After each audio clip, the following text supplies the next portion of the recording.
syukurku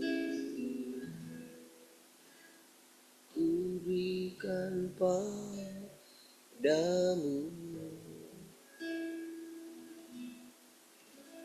dengan rendah hati.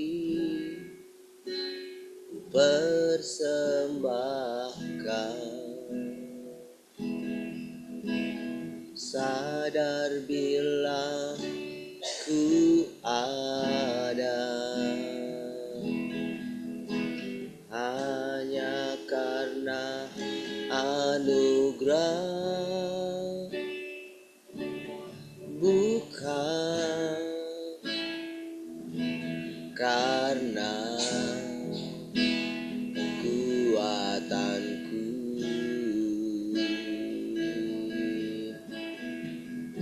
Pujian dan syukurku,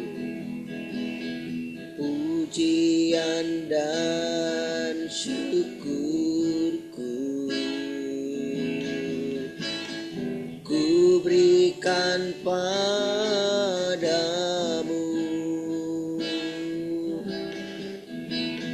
dengan rendah hati.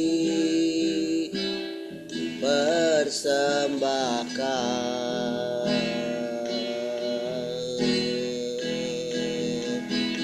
sadar bila ku ada hanya karena anugerah, bukan karena kekuatanku.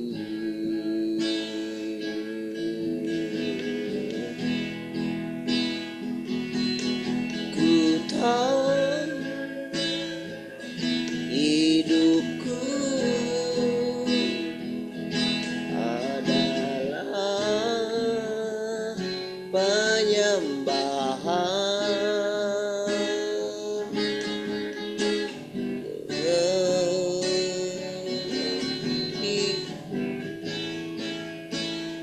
persembahkan.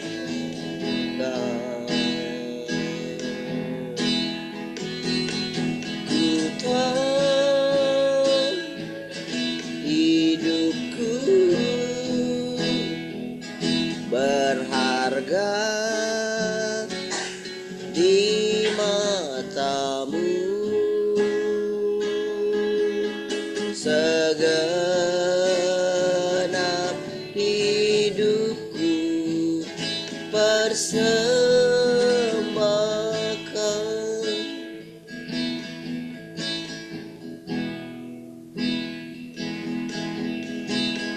pujian dan syukurku ku berikan padamu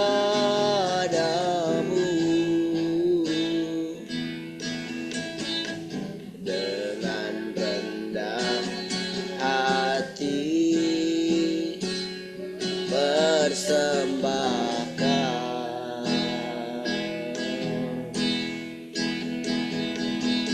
sadar bila ku ada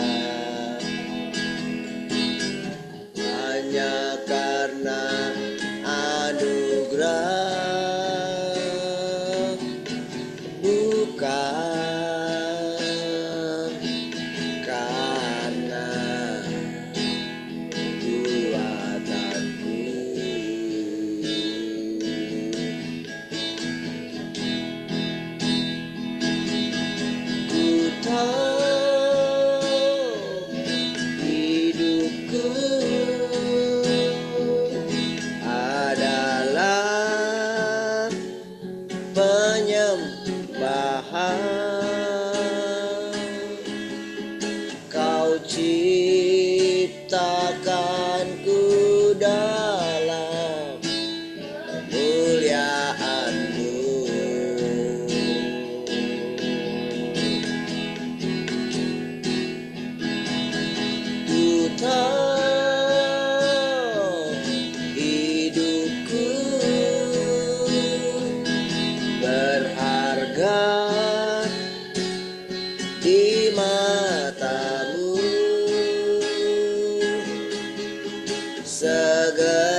ciptakanku dalam kemuliaan-Mu.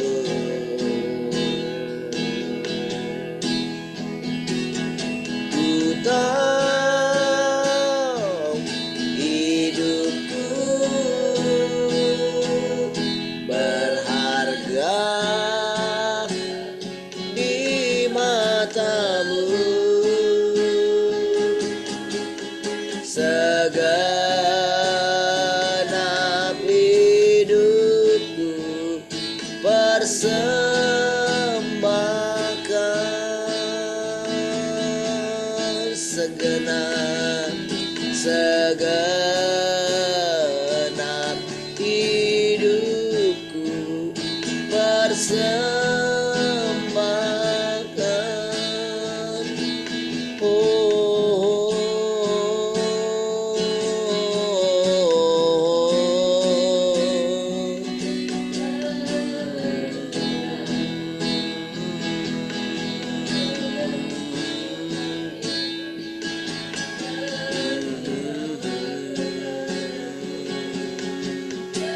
Terima kasih Tuhan, kami tahu hidup kami adalah penyembahan bagi-Mu.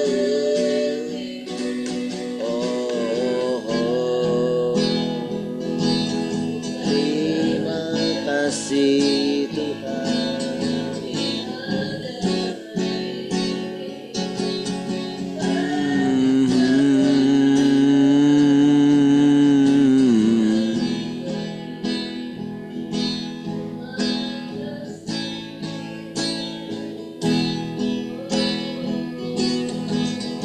Biarlah hidupku bagi-Mu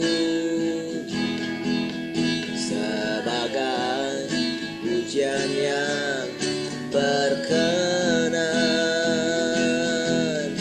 dalam perbuatanku dan perkataanku. Sembah Kau Tuhan selalu. Aku kan bernyanyi setiap hari, bersyukur buat nafas yang Kau beri.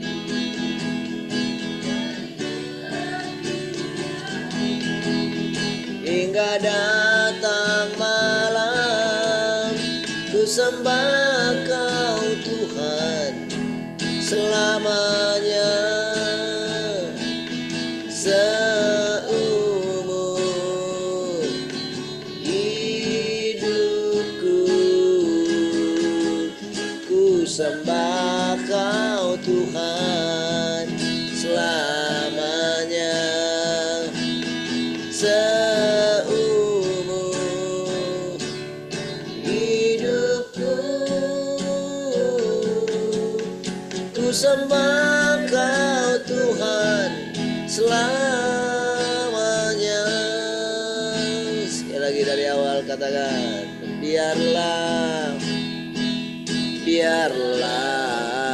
hidupku bagi-Mu sebagai pujian yang berkenan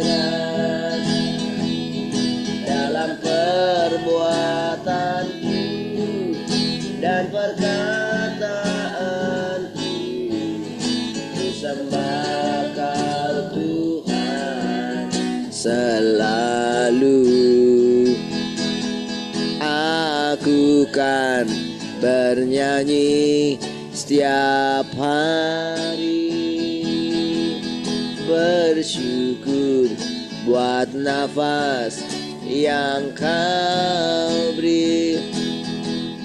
Dari pagi hari hingga datang malam, ku sembah Kau Tuhan selamanya seumur hidupku. Ku sembah Kau Tuhan selamanya seumur hidupku. Ku sembah Kau Tuhan selamanya seumur hidupku. Ku sembah Kau Tuhan selamanya seumur hidupku. Ku sembah Kau Tuhan selamanya. Ku sembah Kau Tuhan selamanya. Ku sembah Kau Tuhan selamanya.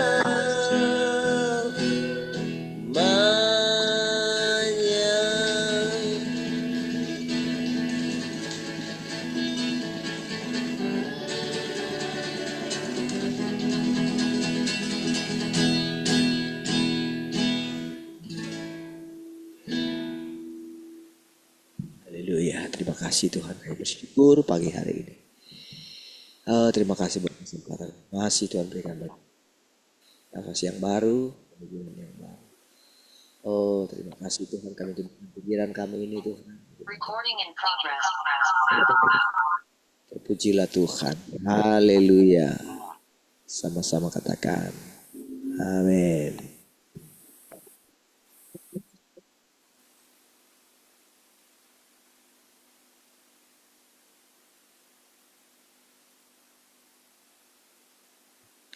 Ya, shalom semua, selamat pagi. Tapi udah buka ya.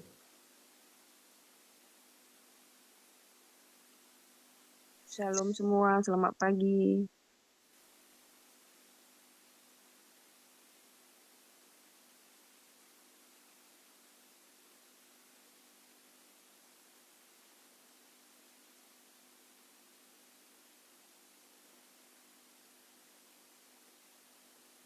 Shalom pagi.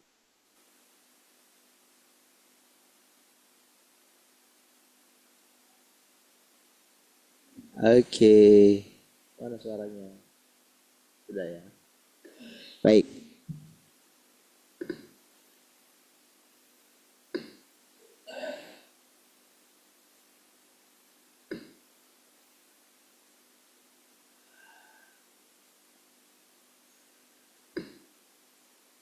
Oke, mari kita lanjutkan ya.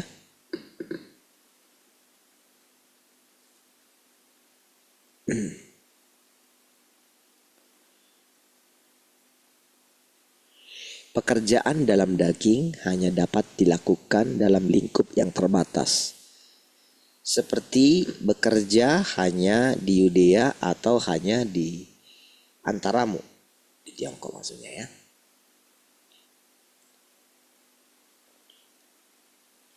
Dan kemudian melalui pekerjaan yang dilakukan dalam batas-batas inilah ruang lingkupnya dapat kemudian diperluas. Ini sistem kerjanya ya. Tentu saja pekerjaan perluasan dilakukan secara langsung oleh rohnya. Dan tidak akan lagi menjadi pekerjaan dari inkarnasinya. Di penyebarannya itu makanya dikatakan seperti kilat yang memancar gitu ya. Jadi kan itu kan nggak bisa dilakukan oleh daging fisik gitu ya, daging material gitu.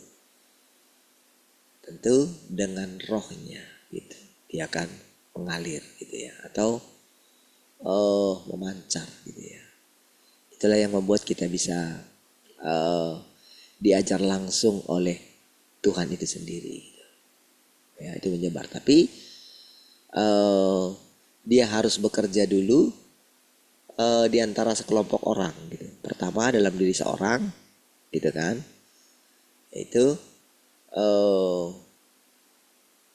firman yang diterima oleh orang yang pertama ini, yang merepresentasikan kedatangan Tuhan yang kedua kali gitu kan. Jadi rohnya harus sama gitu kan, roh Kristus gitu. Ya dia tak bisa terpisahkan. Jadi kalau misalnya siapapun itu gitu, ya jadi dari perkataannya itu dia katakan harus membawa ke zaman yang baru gitu. Kalau tetap di zaman yang lama, oh ya berarti itu bukan. Berarti itu masih dari yang lama gitu. Nah, oke, jadi coba saudara bisa bayangkan ya pertumbuhan daripada orang itu gitu. Kan sama seperti Tuhan Yesus kan juga dia bertumbuh walaupun dia itu dilahirkan secara roh gitu kan. Dilahirkan dari janji benar-benar kan. Dia bukan dari keinginan laki-laki dan perempuan, tapi dia kan manusia gitu. Dan dia harus menjalani kehidupan manusia yang normal gitu. Oke. Nah, jadi saudara, setelah berkembang terus kan, jadi tidak perlu lagi harus dilahirkan seperti itu gitu, nggak perlu lagi gitu kan. Tapi dia pilih saja gitu. Jadi setelah orang itu berjalan sampai satu jangka waktu tertentu gitu kan, mengalami juga pekerjaan-pekerjaan roh gitu kan. Sama seperti kita mengalami juga namanya pencurahan Roh Kudus dan sebagainya gitu kan. Nah, jadi setelah itu kan kita dibawa kepada kenormalan gitu. Ingat saudara waktu kita sebelum kita di RTM juga dulu, kita itu sudah ngerti apa namanya ngeroh itu kan, hidup dalam roh dan segala macam gitu. Tapi setelah sekarang ini kan kita itu menjalani kehidupan yang normal gitu. Tidak perlu ngeroh itu. Tapi karena kita punya pengalaman itu, tentu pengalaman yang kita alami sekarang itu jauh daripada ngeroh gitu. Lebih tinggi lah gitu. Maksudnya kalau dari segi pengalaman, ini bukan berbicara mengenai menyombongkan itu gitu. Tapi kita sudah pernah melewatinya, dan kalau kita boleh rasakan pengertian kita sekarang, kita jauh lebih tinggi dari itu gitu. Karena kan kita kan memasuki fase yang baru gitu.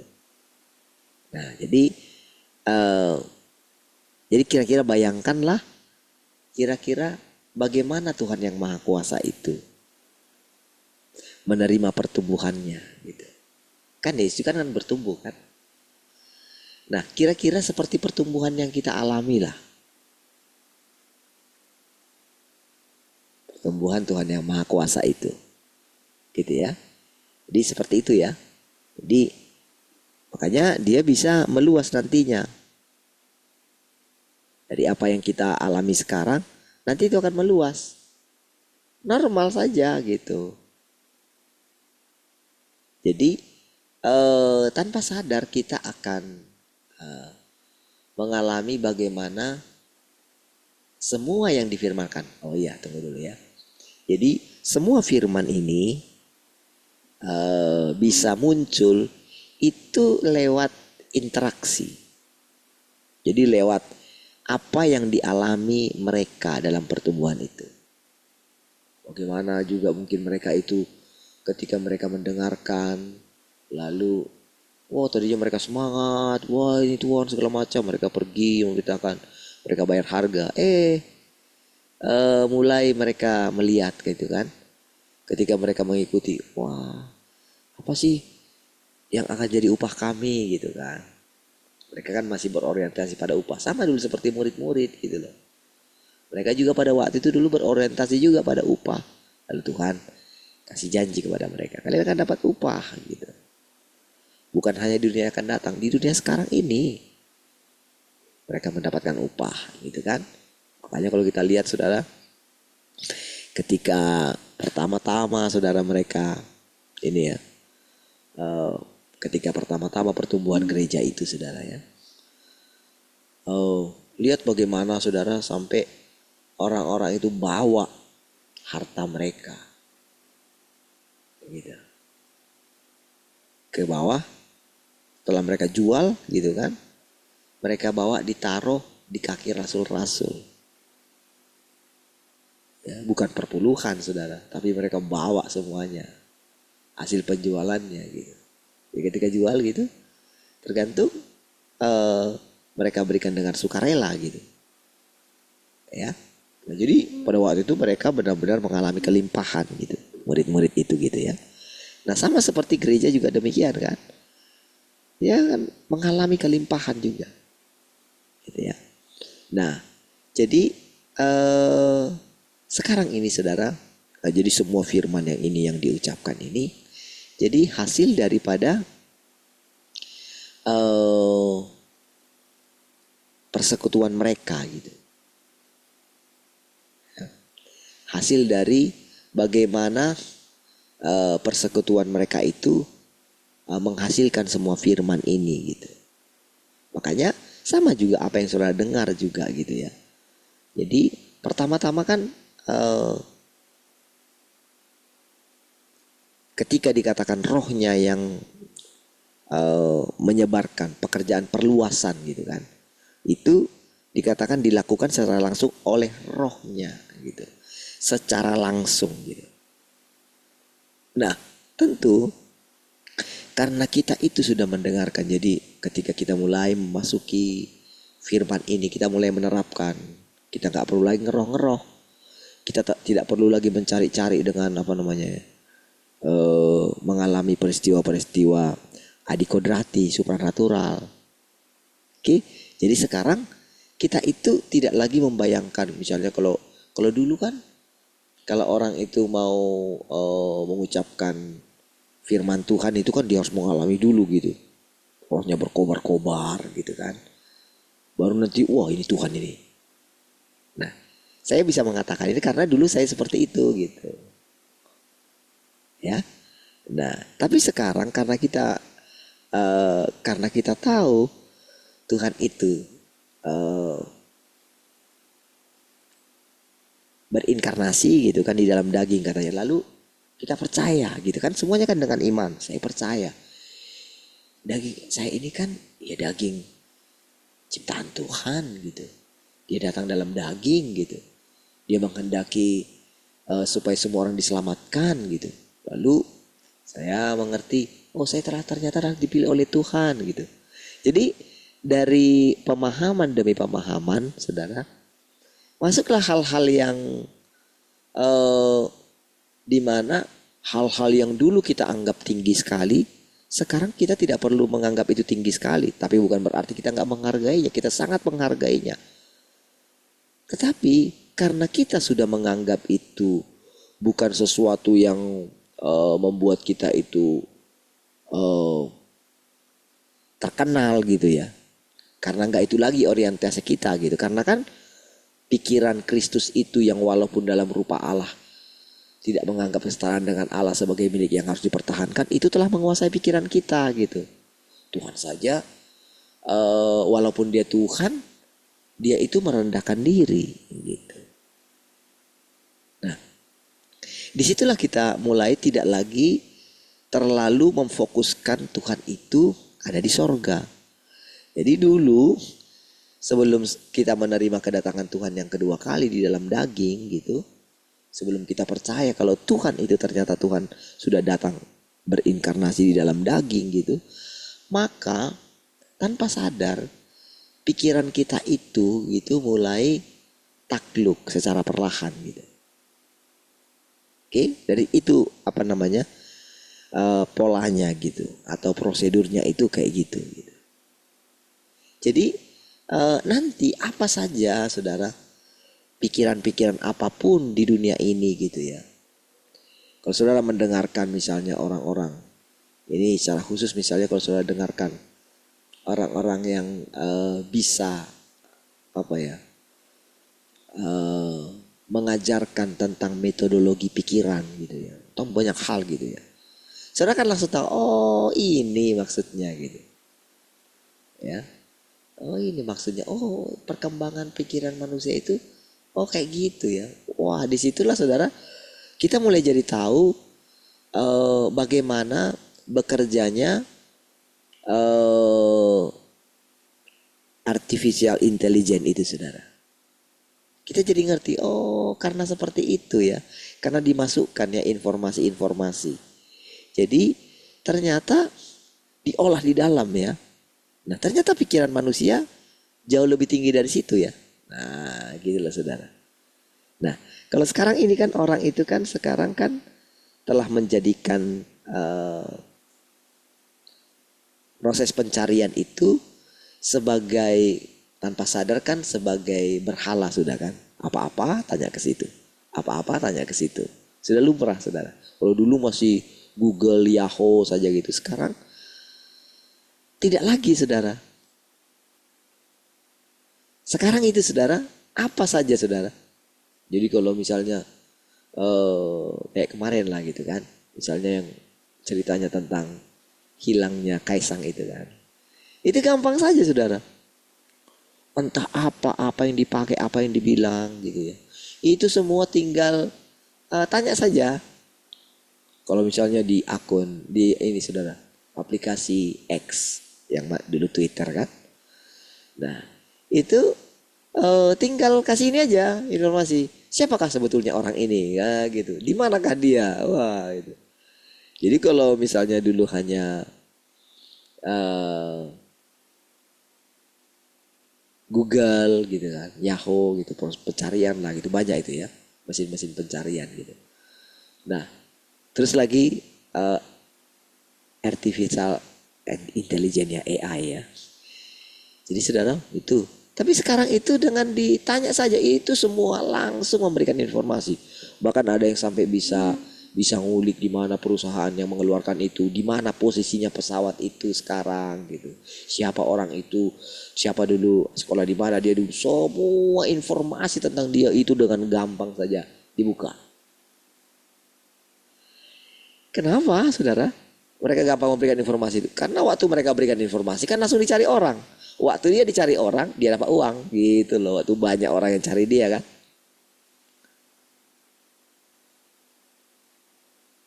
Kan sekali orang cari itu gitu. Sekali mereka buka. Itu menghasilkan uang saudara. Sekali orang lain buka. Itu menghasilkan uang. Ya kalau sekali buka orang paling ya Rp1, Rp2, Rp3. Tapi kalau sudah jutaan. Ya kan? Dari satu pencarian saja. Jadi informasi-informasi yang hangat. Jadi sudah beda sekarang gitu loh saudara. Makanya kan kenapa orang jadi punya akun-akun bisnis gitu kan. Ya yang misalnya kalau dia ini Facebook lah, WhatsApp lah. Ya seperti itu prosesnya. Gitu ya. Makanya orang dengan semangat jadi informasi terbuka semua. Nah, jadi saudara, kira-kira seperti itulah Roh Kudus itu bagaimana dikatakan. Jadi ketika saudara mendengarkan kata, tentu saja pekerjaan perluasan dilakukan secara langsung oleh rohnya. Jadi itu saudara langsung kita itu mengerti. Karena ada gambaran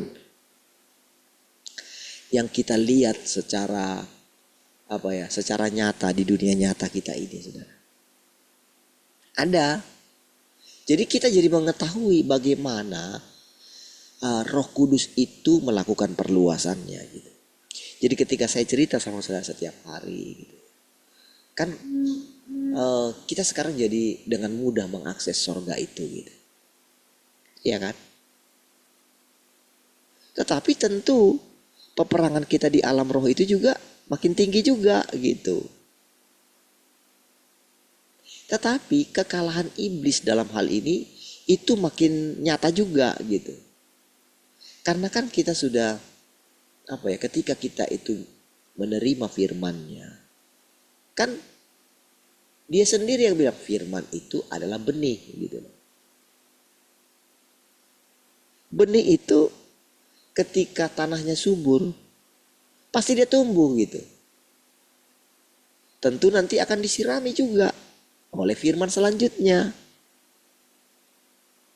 Jadi kira-kira seperti itulah proses daripada munculnya perkataan-perkataan yang baru gitu. Nah, saudara, yang saya terangkan ini adalah ketika menerangkan bagian ini, tentu di sini tidak ada diterangkan seperti yang saya katakan sama saudara. Tentu tidak semua di sini gitu. Tentu lebih banyak nanti yang saya jelaskan gitu. Karena pikiran itu sifatnya itu kayak bunga itu berkembang dia. Itulah yang dikatakan selalu baru. Kira-kira seperti itulah yang dinamakan sebetulnya sorga. Jadi kalau misalnya, jadi cuma itu perumpamaan saja. Sorga itu misalnya yang dikatakan rumputnya itu dia itu akan dia hidup gitu ya. Tapi dia nggak begitu diinjak dia akan tumbuh lembut sekali. Kira-kira gambaran tentang sorga misalnya ada sungai yang begini apa gitu terus banyak malaikat, itu adalah gambaran. Jadi itu sebetulnya perumpamaan, walaupun sebetulnya itu nyata juga. Oke, jadi sebetulnya makanya ketika Tuhan katakan kemana aku pergi kamu tahu jalan ke situ. Aku pergi ke rumah Bapa katanya gitu. Di mana rumahnya gitu? Apakah dia sejauh bermil-mil gitu ya, berjuta mil gitu dari bumi ini gitu kan?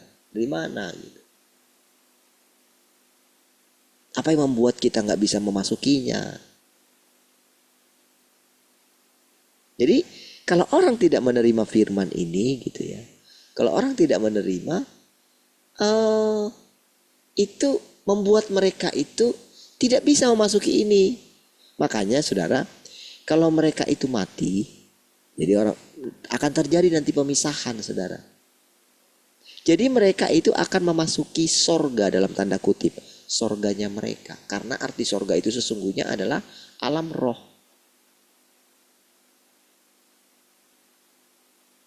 Sebetulnya seperti itu.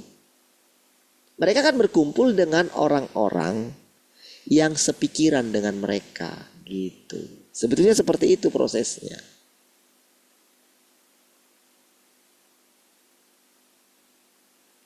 Nah, jadi ketika kita sekarang ini saudara, jadi kita itu kan ibaratnya sekarang kan kita tidak mati lagi.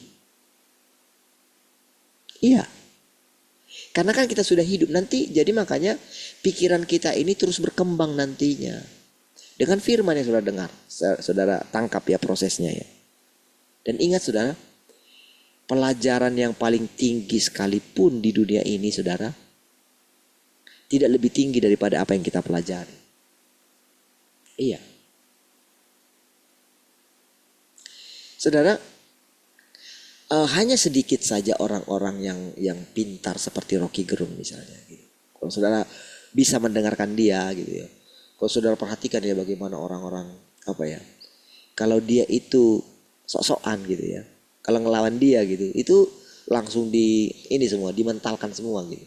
Tapi dengan benar-benar dengan pengetahuan yang sangat tinggi sekali. Pengetahuan dia tinggi sekali saudara. Iya. Dia bukan seorang filsafat saja. Dia dari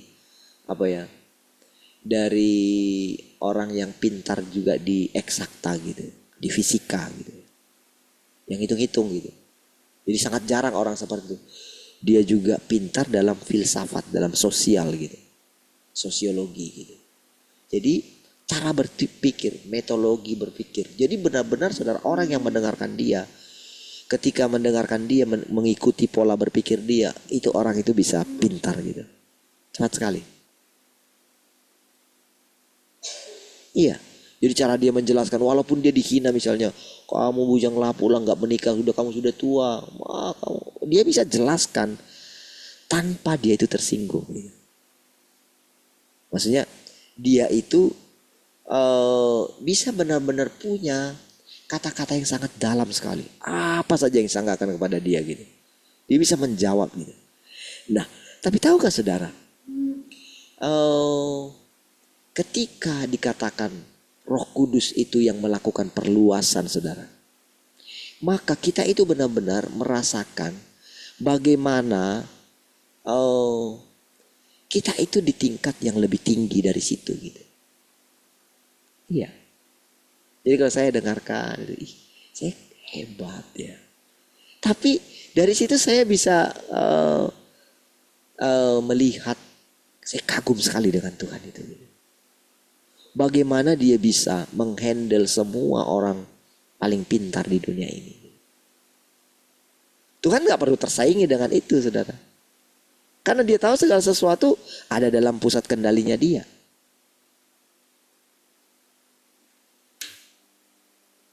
Jadi saudara, ketika saya ceritakan ini, saudara ceritakan prosesnya, polanya gitu ya.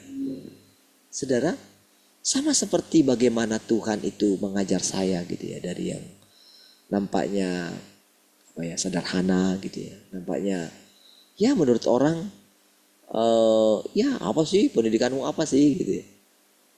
Tapi kalau melihat bagaimana cara berpikir saya gitu ya, yang sudah misalnya begitu menjelaskan tentang ini gitu, bisa dengan gampang begitu saja tahu gitu.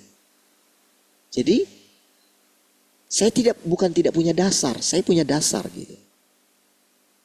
Ketika mengatakan ini, kalau orang-orang yang ngeroh itu kan dia itu nggak punya dasar gitu loh. Makanya banyak sekali di antara mereka yang masih terus pakai pola itu. Mereka yakin mereka itu nabi gitu kan. Nabi gitu. Hati-hati gitu, saya mau cabut firman Tuhan. Tapi mereka nggak punya dasar, makanya tidak terjadi gitu. Tapi terus mereka melakukan seperti itu.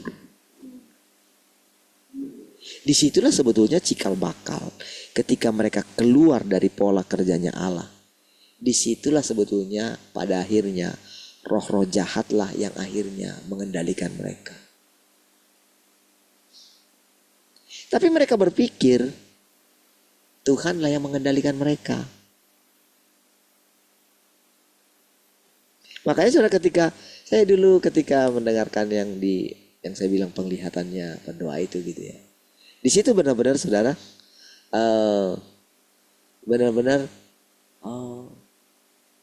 tahu gitu loh, dengan lembut Tuhan itu memimpin gitu, menuntun gitu.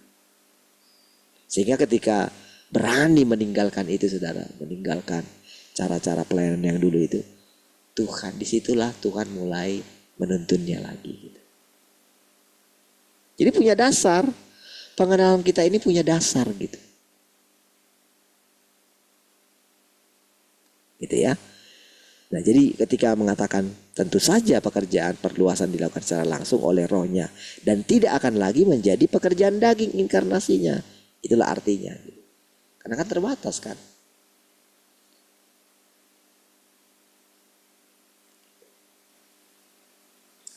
Terbatas.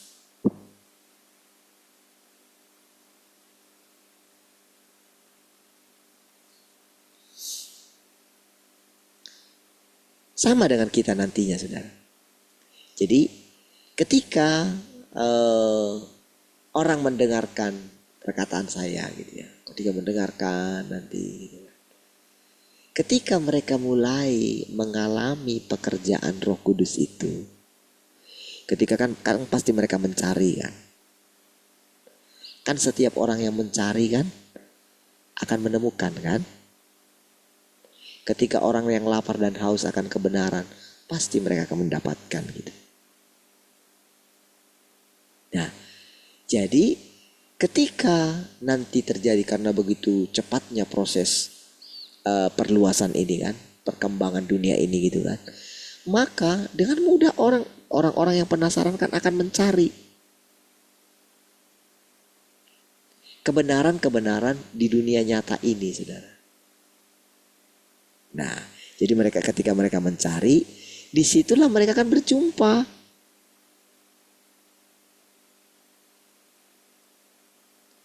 Jadi nanti saudara, proses mendengarkan firman Tuhan seperti ini akan meluas, saudara. Iya. Jadi tentu orang tidak akan lagi percaya kepada Tuhan oleh karena hanya mendengarkan perkataan saya. Nggak lagi. Sama kan seperti Maria, seperti perempuan Samaria itu kan? Bukan lagi karena perkataanmu, tapi karena kami telah melihat sendiri. Nah, jadi semua nanti firman yang diucapkan ini semua ini saudara, itu benar-benar saudara itu menjadi landasan gitu, kepada perjalanan kita berikutnya. Iya. Jadi benar-benar saudara kita itu melihat. Jadi kalau mau dijelaskan saudara, apa yang sedang terjadi sekarang ini, sampai di mana sekarang level kita itu, bisa.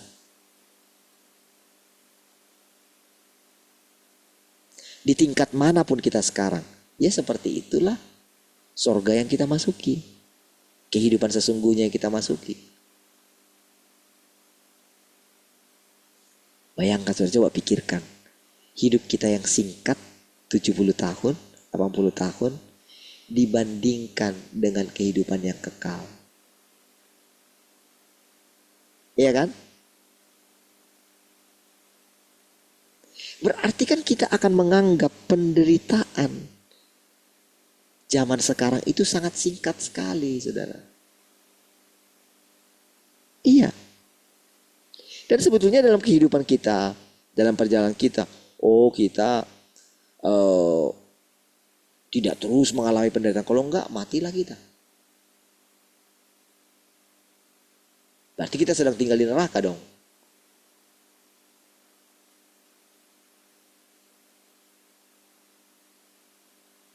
Tetapi yang kita alami itu singkat sekali. Yang dialami Ayub itu singkat aja. Setelah itu kan gak ada lagi. Enggak sampai harus misalnya 70 tahun. Dia enggak. Setelah itu gak ada lagi dicatat saudara. Karena sudah ku tahu hatimu, kira-kira seperti itu. Abraham juga begitu. Sudah ku tahu hatimu katanya. Sudah cukup. Itu menjadi cikal bakal nanti.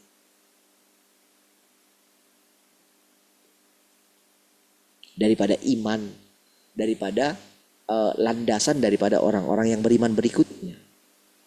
Cukup. Makanya perjalanan iman kita bukan lagi, kalau sekarang kan masih banyak orang berpikir, wah kalau dia mengalami mujizat, dia akan mengajarkan iman gitu kan. Itulah dasarnya orang mengajarkan iman. Tetapi sekarang tidak lagi begitu. Karena kita sudah melampaui itu.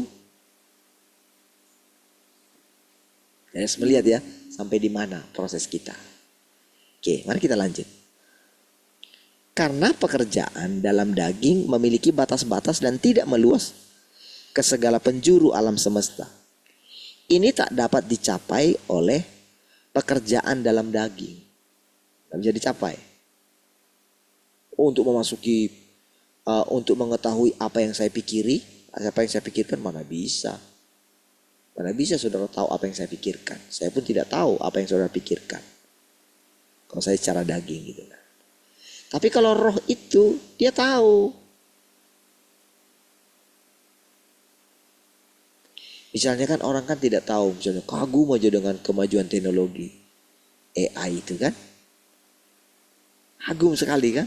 Sampai bisa bikin lagu loh saudara, lagu-lagu rohani itu. Jadi masukkan aja, mau seperti apa jenis yang lagi, jenis suara, jenis irama, ketukannya.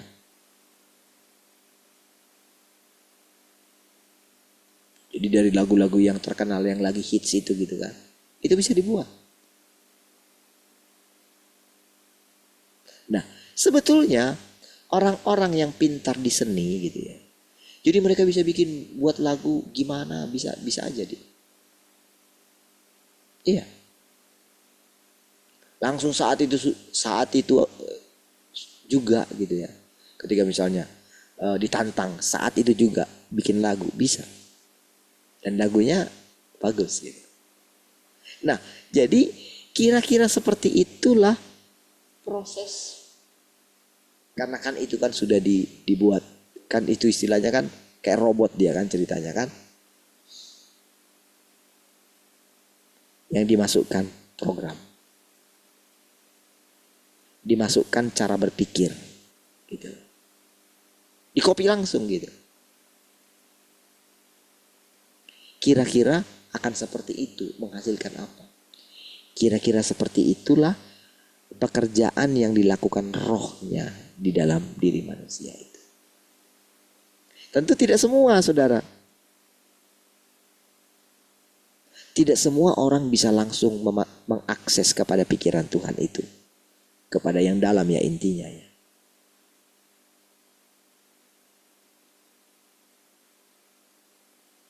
Tapi pada akhirnya segala sesuatu ditaklukkan kepada Dia. Nah, prosesnya itulah yang secara perlahan bisa dianalogikan gitu. Bisa dibuat prosedurnya gitu. Kan karena kita manusia kan perlu ini loh saudara. Perlu kita mengetahui sebetulnya bagaimanakah itu terjadi. Kan itu kan selalu. Ketika Maria itu datang firman Tuhan, engkau akan melahirkan. Bagaimana caranya? Gitu loh. Kan selalu kan kita begitu kan. Itu pikiran normal manusia.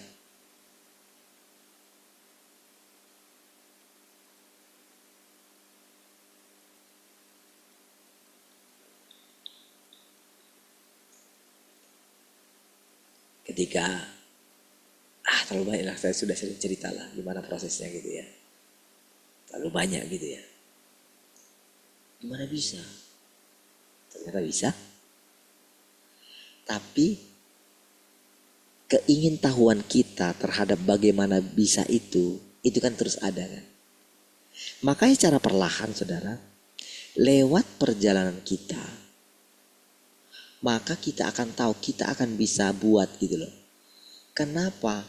Jadi saudara menjadi sangat yakin gitu, bahwa apa yang saudara dengarkan itu langsung dari Tuhan. Gitu.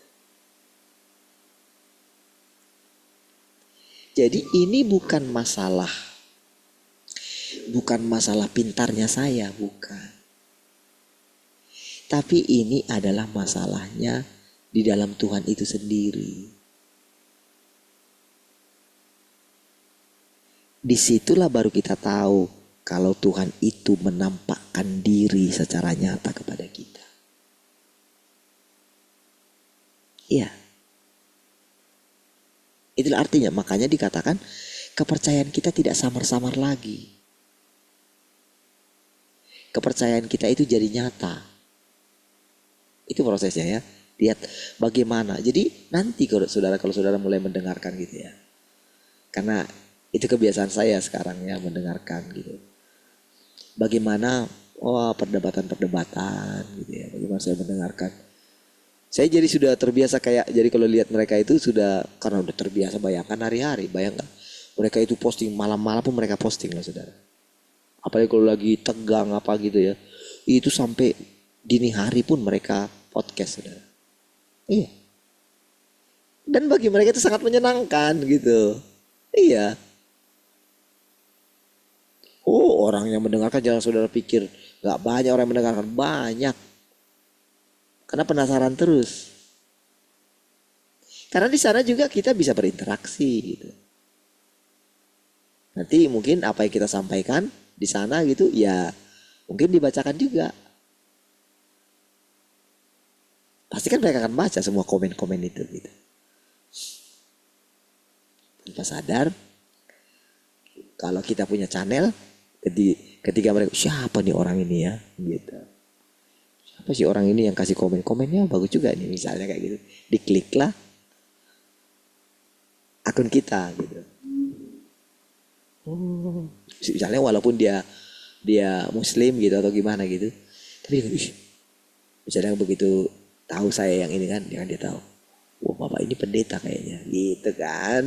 Tapi kan kita kan tidak tahu.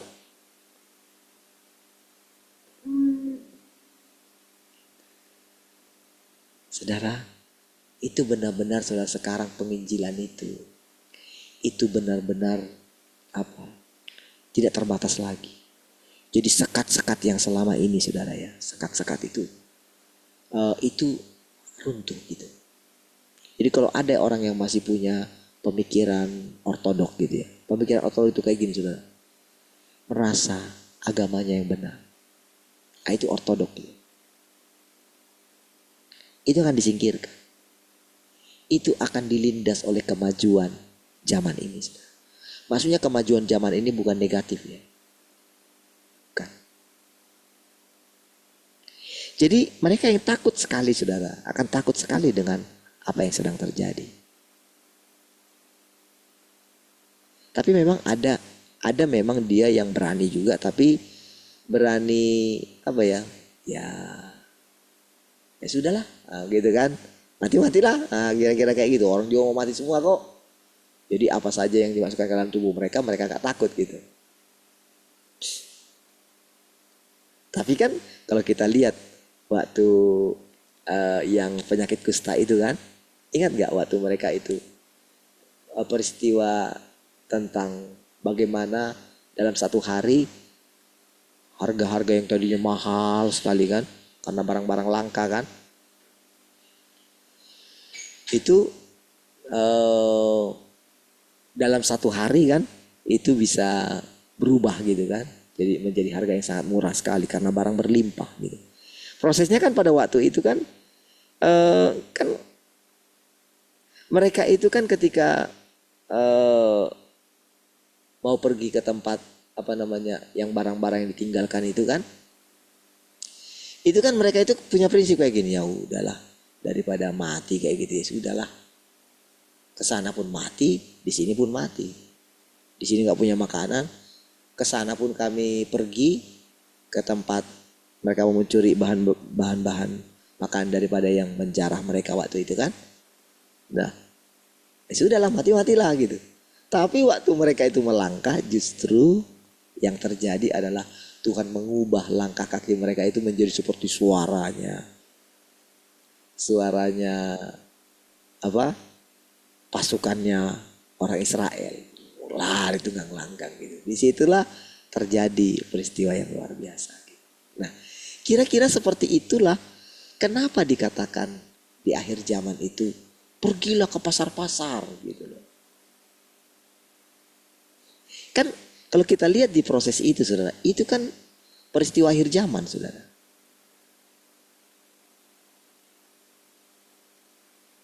Itu peristiwa sebelum memasuki zaman yang baru.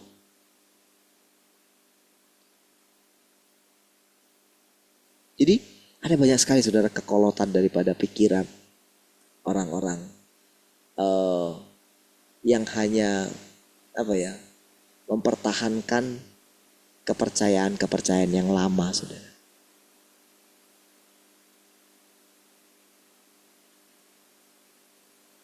Itu sulit sekali dibawa saudara. Jadi pikiran itu kayak udah jadi tumpul gitu. Gak bisa dibawa memasuki sesuatu yang baru gitu. Ya. Jadi sekarang saudara, kemajuan semaju itu saudara. Termasuk dalam pekerjaan Tuhan. Bayangkan saudara untuk menjelaskan semua ini. Semua firman Tuhan yang di sini saudara. Terbatas kan manusia menjelaskan ini saudara.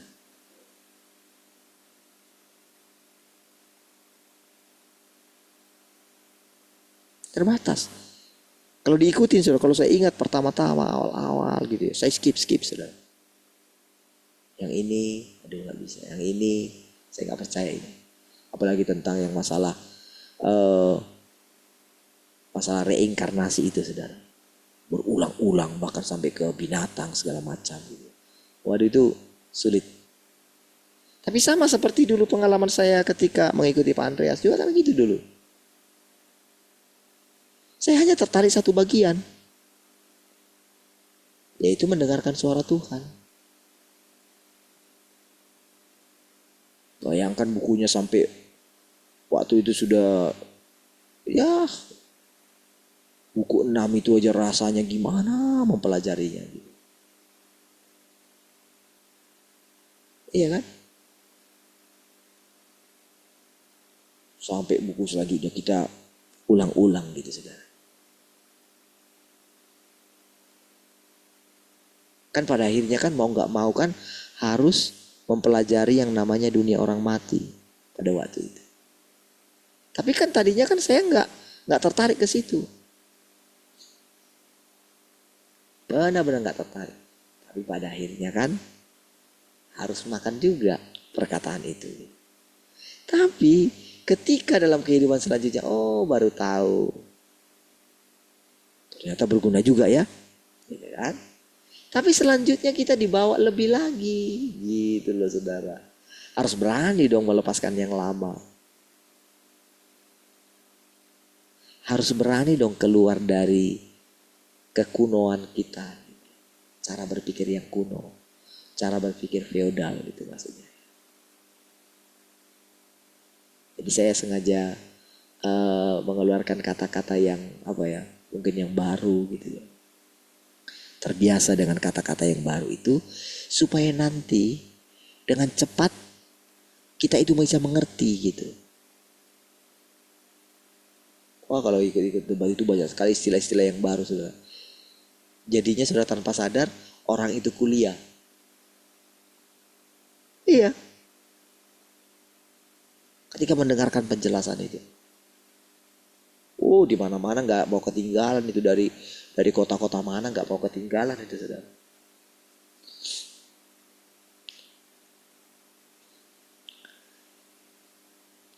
Karena pekerjaan dalam daging memiliki batas-batas dan tidak meluas ke segala penjuru alam semesta. Ini tak dapat dicapai oleh pekerjaan dalam daging. Melalui pekerjaan dalam daging, rohnya melakukan pekerjaan selanjutnya.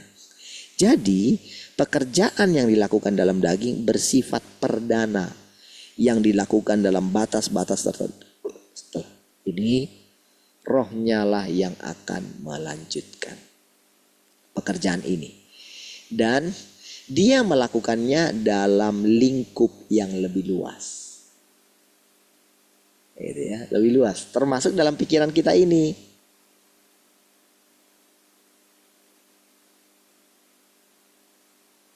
Iya. Jadi kalau sudah sampai di pekerjaan yang rohnya ini saudara. Waduh itu sudah gak terbatas karena roh.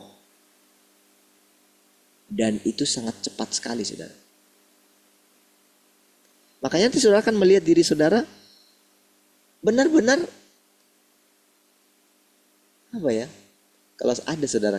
Harus ada perbandingan saudara gitu. Tolak ukurnya harus ada yang saudara lihat.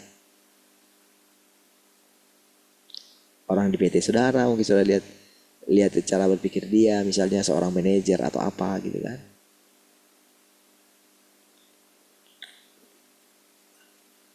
Mereka itu punya apa ya? Punya sesuatu yang apa ya? Yang membuat mereka ada di sana. Ya. Tapi ketika saudara isi daripada seseorang akan saudara ketahuan dari apa yang dia katakan. Sedalam apa sih dia? Sedalam apa sih perkataan dia? Itulah orang itu. Itulah orang itu sesungguhnya. Sedalam apa perbuatan dia? Itulah orang itu. Nah, nantinya ketika saudara mengikuti cara apa yang saudara dengarkan dari cara saya bicara, saudara akan mengetahui sedalam apa Tuhan sudah bekerja dalam diri saya. Makanya saudara, ketika merenungkan firman ini gitu ya, kagum sekali gitu ya. Saya mulai melihat gitu, apa yang ada di pikiran tersembunyi saya diungkapkan di sini gitu. Berarti kan gini saudara. Berarti cara berpikir. Jadi ketika saya mengetahui, ketika bisa disingkapkan apa yang ada dalam pikiran saya ini dijelaskan secara apa ya? Secara runut gitu ya. Saya jadi mengetahui cara berpikirnya. Jadi saya bisa memahami bagaimana dia. Karena seperti itulah Roh Kudus membimbing saya. Disitulah kita namanya melihat roh itu. Karena pekerjaannya. Disitulah kita kagum sekali. Disitulah kita melihat Tuhan memakai semua apa yang ada di alam semesta ini, saudara. Dia pakai. Ternyata semua itu, saudara, Tuhan yang ciptakan. Gitu. Mau budaya, mau apapun, saudara, ternyata Tuhan yang ciptakan. Tapi kalau dulu gimana caranya? Gak bakalan ngerti kita dulu. Tetapi begitu kita mengikuti sampai kepada pertumbuhan sekarang ini, kita jadi mengetahui. Oh, ini artinya Tuhan berdaulat ya. Iyalah. Orang yang pintar-pintar sekarang ini, mau sepintar apapun mereka, pada akhirnya kan akan mati kan. Betul gak? Pada akhirnya akan mati. Orang yang sangat berkuasa, seberkuasa apapun, pada akhirnya kuasa mereka akan diambil dari mereka. Iya. Begitu diambil, jadilah mereka manusia biasa. Cuman ini agak lama ditahannya karena merasa keenakan gitu. Karena para pemuja-pemujanya itu tetap menginginkan dia, tetap mengatakan, oh Indonesia ini baik-baik saja. Oh dia itu sangat baik-baik kok dia gitu. Karena apa?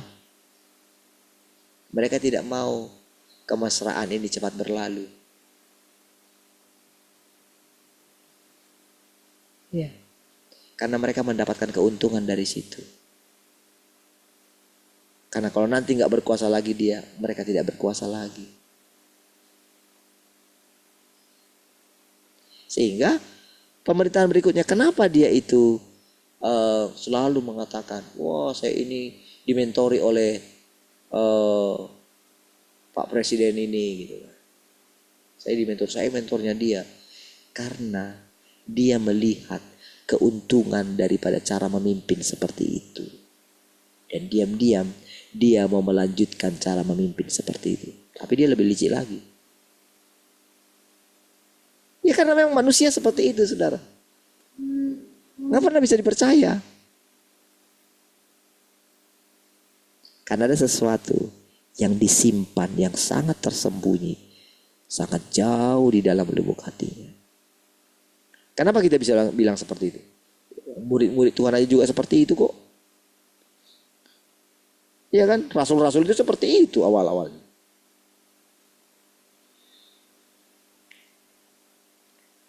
Mari kita lanjut. Tuhan datang untuk bekerja di bumi ini hanya untuk memimpin zaman. Dia hanya bermaksud membuka zaman yang baru dan mengakhiri zaman yang lama. Itu dia, saudara. Ngerti kan?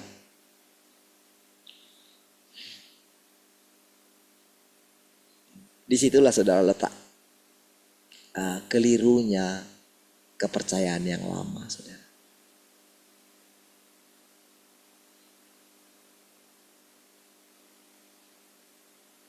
Iya. Jadi ketika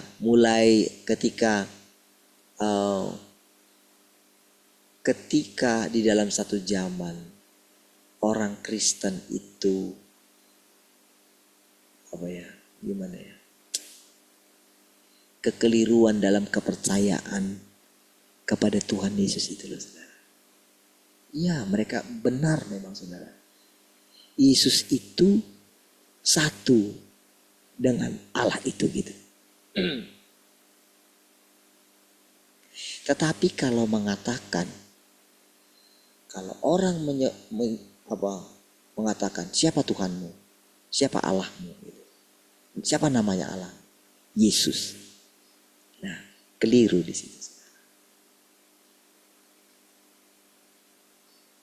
Karena yang pertama namanya Yahweh. sesuai dengan pekerjaan yang pertama. Pekerjaan yang kedua namanya itu Yesus atau Immanuel. Engkau harus menamainya Immanuel, yang artinya Tuhan beserta dengan kamu. Tetapi karena dalamnya pengertian sehingga dituhankanlah Yesus itu. Tapi cara menuhankannya itu keliru. Ya betul, Tuhan. Dia dijadikan Tuhan. Kalau barang siapa melihat dia melihat Bapa, itu betul. Tetapi itu jugalah yang membuat Tuhan tidak bisa melanjutkan pekerjaannya. Lihat ya, bukan Yesusnya ya. Tapi orangnya, cara percayanya itu yang salah. Gitu loh saudara. Makanya saudara, selanjutnya sekarang, jadi ketika mendengarkan perkataan ini saudara, jadi untuk memimpin zaman, Tuhan datang untuk bekerja di bumi ini hanya untuk memimpin zaman. Dia hanya bermaksud membuka zaman yang baru dan mengakhiri zaman yang lama. Sama seperti Taurat digantikan dengan kasih karunia. Lalu kasih karunia digantikan dengan kerajaan. Zaman firman. Makanya tepat dikatakan. Mereka dulu tidak memahami, tidak mengalami seperti yang kita alami sekarang. Bukan karena kita lebih dari mereka. Justru dalam hal kepercayaan mereka lebih tekun dari kita masih.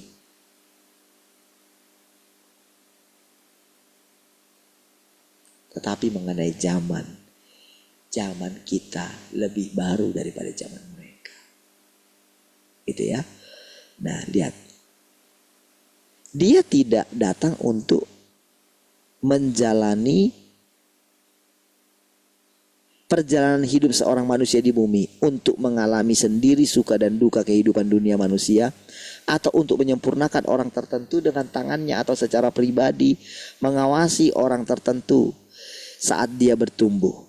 Ini bukan pekerjaannya. Pekerjaannya hanya memulai zaman yang baru dan mengakhiri zaman yang lama. Artinya dia akan secara pribadi memulai sebuah zaman, secara pribadi mengakhiri zaman yang lain, dan mengalahkan iblis dengan melakukan pekerjaannya secara pribadi. Makanya nanti saudara saudara mesti ingat, Tuhan adalah Tuhan, manusia adalah manusia. Gitu. Dari situ kita melihat perbedaannya gitu dengan jelas gitu.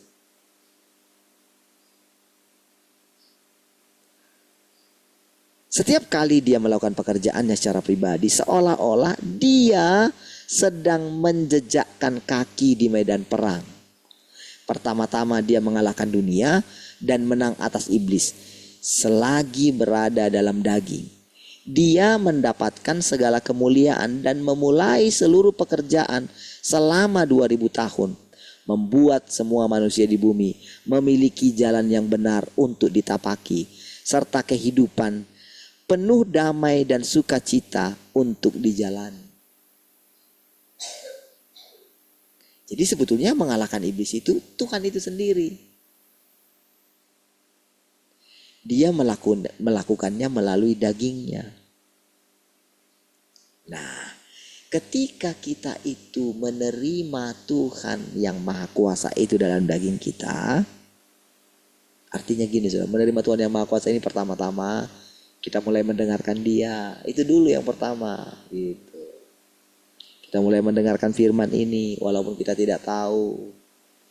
Kita mulai memberikan perhatian kita.